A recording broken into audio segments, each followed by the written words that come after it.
क्या बताओ रामू, तुम्हारी काकी किसी काम से दूसरे गांव गई हैं। इस कारण जो है रसोइये का सारा काम मुझे ही करना पड़ रहा है भाई। तो ज्यादा दिनों के लिए काकी गई है क्या, या आज ही आ जाएंगी? काकी तो शाम को ही आ जाएगी। मैंने तो बस सोचा क्यों ना आज बाजार से सारा सामान लेते चलो, वो भी थक कर वापस आएगी ना। अच्छा तो ये बात है। अच्छा रामू, तुम ये बताओ कि हरी सब्जियां कैसे किलो बेच रहे हो भाई? रोज की तरह 20 रुपए किलो ही बेच रहा हूँ। अच्छा ऐसा करो, मुझे 1 किलो जो है लौकी दे दो भाई। क्यों नहीं काका, देता हूँ।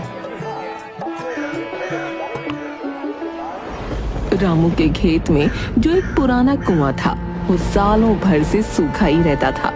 उस कुएं में एक बूंद पानी तक नहीं था। देखते ही देखते गर्मी का मौसम आ गया। जब से इसने मुझे सब्जी देने से मना किया है, उस दिन से मुझे इंतजार था कि मैं भी इसे पानी के लिए एक दिन साफ मना कर दूंगा। बस मुझे इस गर्मी का ही इंतजार था। अरे साहूकार जी, आपका आना कैसे हुआ?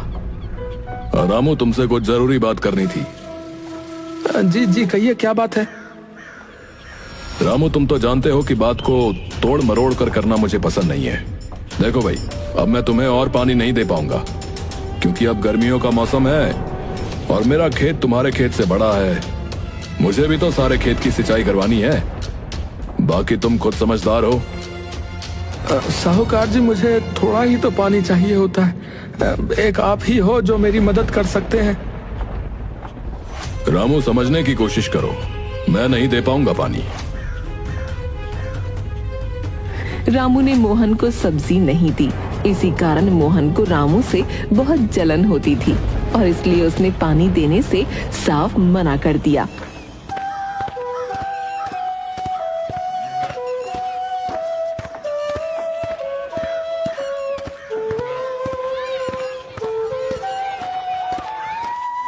लीला, मैं बर्बाद हो गया। ये क्या हो गया? ये क्या परेशानी आ पड़ी? अब हमारा घर का गुजारा कैसे होगा? लीला, क्या हुआ जी?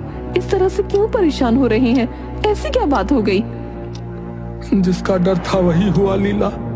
साहूकार ने पानी देने से मना कर दिया। मेरा शक सही था। वो साहूकार मुझसे बदला ले रहा है। मैंने उसे सब्जियां नहीं बेची थी ना, इसीलिए वो बदला ले रहा है। आप चिंता न करो, ऊपर वाला सब देख रहा है। प्रभु हमारी मदद जरूर करेंगे। अब तो उन्हीं का सहारा है, वही कोई चमत्कार दिखा सकते हैं। अच्छा ठीक है, आप जाकर आराम करो, मैं मोहन साहूकार से मिलकर आती हूँ। लीला ये कहकर मोहन साहूकार से मिलने उनके घर की ओर निकल जाती है।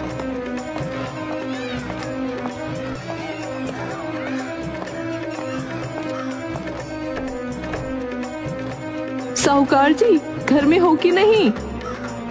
अरे कौन है भाई? रुको, आता हूँ।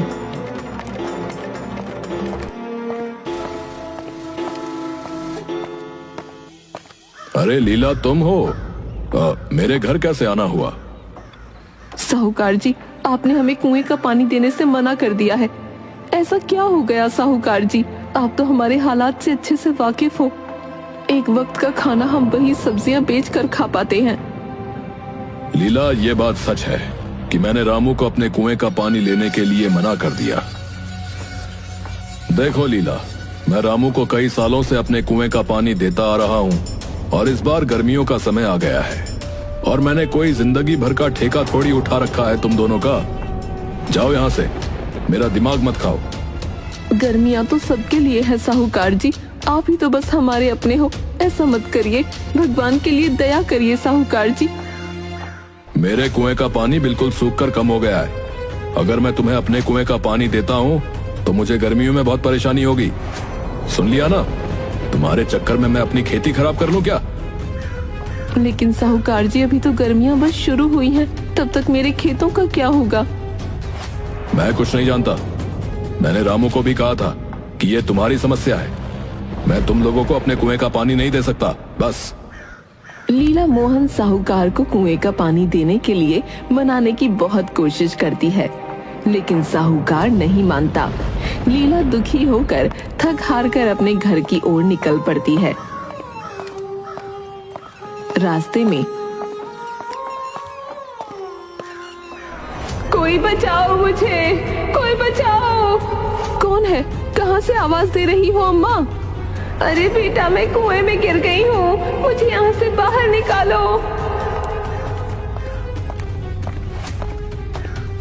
अम्मा, आप मेरे कुएं में कैसे गिर गईं? परेशान मत होइए, मैं कोशिश करती हूँ आपको बाहर निकालने की।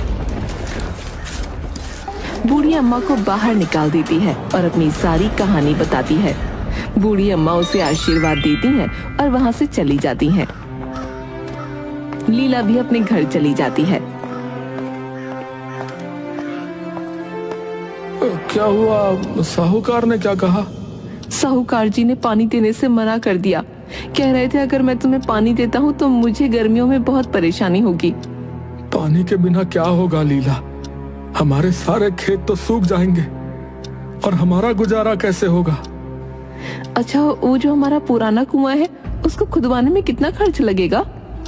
कम से कम 1000 तो लग ही जाएंगे। हे भगवान, इतने पैसे तो हम पर हैं ही नहीं। मैं सोच रहा था अगर मैं खुद से ही कुएं को खोद दूं। आपको लगता है कि इतना गहरा कुआं आप खोद लेंगे? लीला, एक बात सोचो, अगर कुआं मिस्त्री खोद सकता है तो मैं क्यों नहीं खोद सकता? बात तो आपकी बिल्कुल ठीक है। अगले दिन सुबह रामू कुआं खोदने के लिए अपने खेत जाने को तैयार हो जाता है। मुझे बहुत भूख लग रही है। जाओ और घर में जो कुछ भी है वो लेकर आओ, मैं खाकर चला जाऊंगा। खाने में तो बस थोड़े से चावल ही बचे हैं। कोई बात नहीं लीला, वही दे दो। आज बहुत मेहनत का काम करना है मुझे।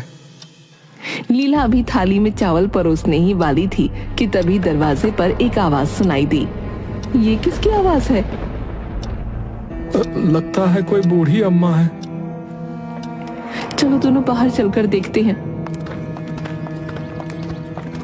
बेटा, जो कुछ भी घर में हो, चावल, रोटी, दाल, मुझे खाने को दे दो बेटा।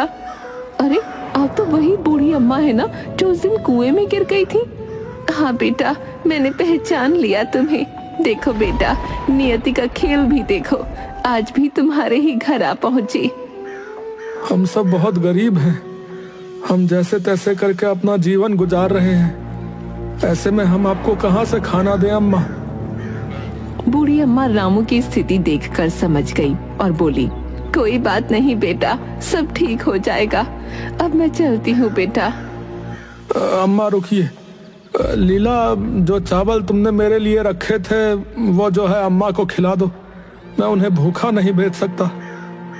अगर चावल आप अम्मा को दे देंगे तो आपको भूखा रहना पड़ेगा। कोई बात नहीं लीला, जाओ और मेरे हिस्से का चावल अम्मा को लाकर दे दो। पर आप तो भूखे रह जाएंगे ना।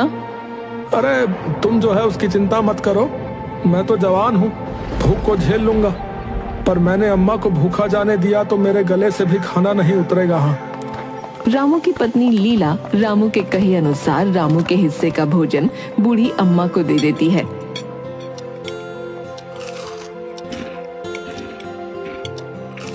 धन्यवाद बेटा, धन्यवाद। भले ही तुम दोनों अभी परेशानी में हो, तुम्हारे बुरे दिन चल रहे हैं, मगर ऊपर वाला सब देख रहा है। अम्मा, आज मैं जिस काम के लिए जा रहा हूँ बस मेरा वो काम सफल हो जाए। बेटा, ऊपर वाला है, वो एक दिन तुम्हारी अवश्य सुनेगा। प्रणाम अम्मा, अब मैं चलता हूँ। सुनिए, आज मैं भी आपके साथ खेत चलती हूँ।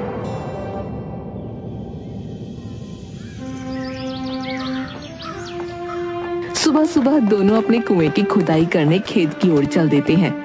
देखो लीला, हमारे कुएं में तो एक भी बूंद पानी नहीं है। हे प्रभु, हमारी कौन सी परीक्षा ले रहे हैं आप? परेशान मत हो लीला, हिम्मत रखो, मैं नीचे जाकर काम शुरू करता हूँ। रामू कुएं में नीचे उतरकर कुएं की खुदाई शुरू कर देता है। कुछ समय बाद अचानक से कुएं की एक पत्थर के अंदर से पानी निकलने लगता है और उसे एक चमकती चीज भी मिलती है। अरे लीला, ये देखो, ये पानी कहाँ से आ रहा है भाई? मुझे तो अपनी आंखों पर विश्वास नहीं होता। ये तो हीरे जैसा कुछ चमक रहा है। अरे लीला, ये तो हीरा ही है। हे भगवान, हे भगवान, तेरा लाख लाख शुक्र है भगवान। मुझे तो लगता है ये सब आपके अच्छे कर्मों का फल है जो आपको मिला है। देखा लीला, भगवान के घर देर है पर अंधेर नहीं है। वो बूढ़ी अम्मा सही कह रही थी, हम जो भी कर्म करते हैं हमारे कर्मों का फल अवश्य मिलता है। हाँ लीला, ऊपर वाले ने मेरी सुन ली। अब मैं इस पानी से अपने खेत की सिंचाई अच्छी तरह से कर सकूंगा। उस हीरे का क्या करेंगे आप? लीला, उस पर मेरा अधिकार नहीं है। उससे जो भी पैसे आएंगे वो मैं दान करूंगा। कुछ पैसे बस हमारे लिए रख लूंगा। मोहन साहूकार दोनों की बातें छुपकर सुन रहा होता है। रामू जैसे ही कुएं से बाहर आता है तभी मोहन वहां आ जाता है। रामू, वो हीरा मेरा है। मैं तुम्हारे घर आकर ये बताने ही वाला था कि मेरा हीरा तुम्हारे कुएं में गिर गया है। साहूकार जी, झूठ क्यों कहते हो? ये पत्थरों के अंदर दबा हुआ था और इतनी मेहनत मशक्कत के बाद मुझे मिला है। हीरा सीधी तरह मुझे देता है या मैं पुलिस को बुलाऊं? चुपचाप से हीरा मेरे हवाले कर दे। मैं किसी से नहीं डरता, बस अपने भगवान से डरता हूं साहूकार जी। मुझसे ज्यादा बहस करेगा ना तो तुझे भगवान के पास भेज दूंगा, बता रहा हूं। मैं आपसे इज्जत से बात कर रहा हूं, आप मेरे साथ बदतमीजी कर रहे हैं। जाने दीजिए, हमें तो पानी चाहिए था। हीरा आप उन्हीं को दे दीजिए। अरे ऐसे कैसे दे दे लीला, हमने कोई बेईमानी नहीं की है। ये साहूकार लालची है। तो घी सीधी उंगली से नहीं निकलेगा। जग्गा, बिल्ला, कहाँ हो? मुफ्त की खा खाकर फट जाओगे। इधर आओ, इस रामू के बच्चे से हीरा छीन लो। तभी जग्गा और बिल्ला, दो साहूकार के गुंडे आकर जबरदस्ती रामू से छीना झपटी कर हीरा छीनकर साहूकार को दे देते हैं। हीरा मिलते ही मोहन की खुशी का कोई ठिकाना नहीं था। मोहन खुशी से फूला नहीं समाता और हीरा बार बार हवा में उछालता है। अरे वाह रे वाह, मैं तो करोड़पति बन गया। अब तो करोड़पति नहीं, मैं तो हीरापति बन गया। मेरा हीरा। इस तरह की ऊटपटांग हरकतें करते हुए उसे ठोकर लगती है और हीरा मोहन के कुएं में गिर जाता है और मोहन के कुएं का पानी बिल्कुल सूख जाता है। अरे हाय हाय, मेरा हीरा। अरे ये क्या, मेरे कुएं का पानी? हे भगवान, ये पानी क्यों सूख गया? हे भगवान, मैं तो बर्बाद हो गया। अरे देखा, बुरे कर्मों का फल बुरा ही होता है। लीला, रामू, मुझे माफ कर दो। मैं समझ गया। मेरे कुएं का पानी वापस ला दो। हम भगवान नहीं है साहूकार जी कि जो कोई जादू कर दे और तुरंत पानी आ जाए। तुम लोग जो बोलोगे मैं करूंगा, पर पानी वापस ला दो। पानी। हम कोशिश कर सकते हैं, पहले आप वो हीरा लाकर हमें वापस करें। ठीक है, मैं अभी जाकर हीरा लेकर आता हूं। देखा लीला, भगवान है ये तो सच है। हमें किसी चीज का लालच नहीं। आज हमारे पास कुछ नहीं है, फिर भी हम खुश हैं। हाँ, और साहूकार जी के पास सब कुछ है, फिर भी लालच है। उनको उनके लालच का सबक तो मिल ही गया। लेकिन लीला, मैं भगवान से मांगूंगा कि साहूकार जी के कुएं का पानी वापस आ जाए। हाँ, मैं भी किसी का बुरा नहीं चाहती हूँ। अच्छा करने से अच्छा ही होता है। मोहन लीला को जैसे ही हीरा वापस लाकर देता है। लीला बहन, लो, ये आपकी अमानत, आपका हीरा। लालच में आकर मैं ये सब अनर्थ कर बैठा। मुझे माफ कर दो। मैं तुम्हारा और रामू दोनों का गुनहगार हूँ। साहूकार जी, देर आए पर दुरुस्त आए। मैं चाहती हूँ कि आपका कोई नुकसान ना हो। मोहन के कुएं में पानी वापस आ जाता है। देखो साहूकार जी, देखो, कुएं में पानी फिर से भर रहा है। हे भगवान, तेरा लाख लाख शुक्र है। वाह रे इंसान, एक तुम हो जो मेरे कुएं में पानी आने से भी इतने खुश हो, और एक मैं था जो बिना वजह तुम लोगों को दुश्मन मान बैठा था। साहूकार जी, जितना आपको इस कुएं से प्यार है उतना ही मुझे भी, क्योंकि इतने सालों तक यहीं से मैंने सिंचाई की है, और दूसरे की खुशी में खुशी ढूंढना कोई बुरी बात नहीं होती साहूकार जी। मोहन को अपनी गलतियों का सबक और रामू लीला को अपने अच्छे कर्मों का फल मिल जाता है। इसके बाद साहूकार और मोहन मिलजुल कर खेती करते हैं और खुशहाल जीवन जीने लगते हैं।